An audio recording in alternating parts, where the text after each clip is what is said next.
Hello বন্ধুরা, আসসালামু আলাইকুম। কেমন আছেন সবাই?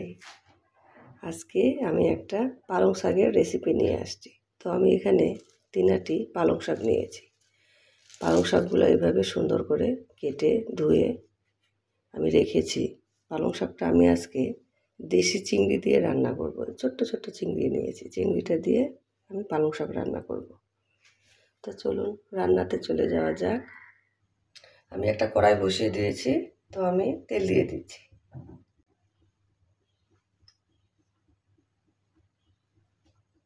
আমি 3 কোয়া রসুন এরকম কুচি করে রেখেছি, আমি রসুনটা দিয়ে দিলাম।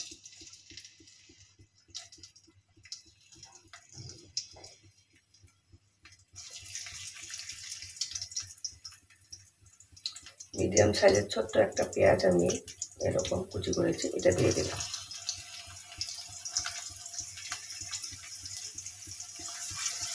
ভেজে নেব। গুঁড়া দিলাম সামান্য, জিরার গুঁড়া দিলাম হাফ চামচ, ধনিয়ার গুঁড়া হাফ চামচ, মরিচের গুঁড়া দিলাম হাফ চামচ।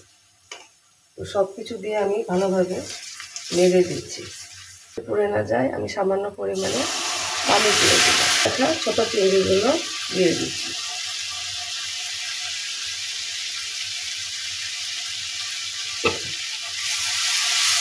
সামান্য পরিমাণে লবণ দিলাম। লবণটা আপনারা স্বাদ মতো দিয়ে দেবেন। এই চিংড়িটাকে আমি 1 মিনিটের মতো কষিয়ে নেব।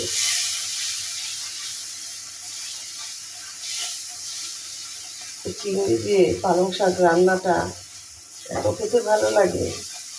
এইভাবে পালং শাক রান্না করলে ভাতের সাথে আর কিচ্ছু লাগে না, মনে হয় যেন পালং শাক দিয়ে ভাত খেয়ে নেই।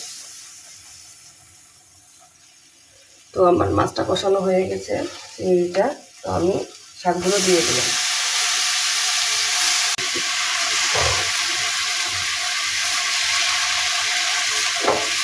সব কিছু নেড়ে আমি ঢাকনা দিয়ে দিলাম।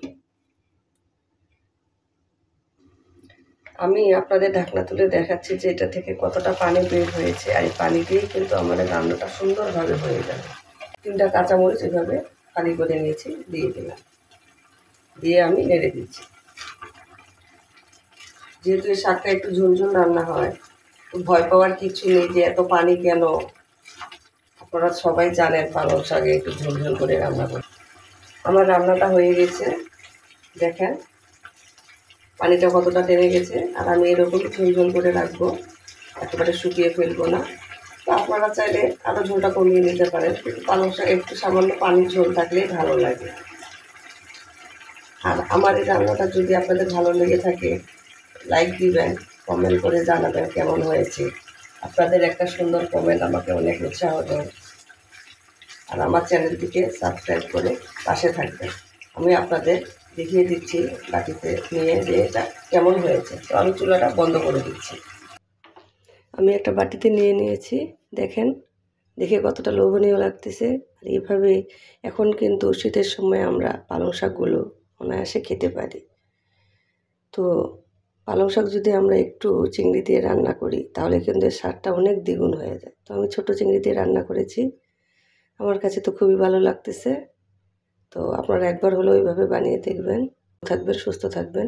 আসসালামু আলাইকুম।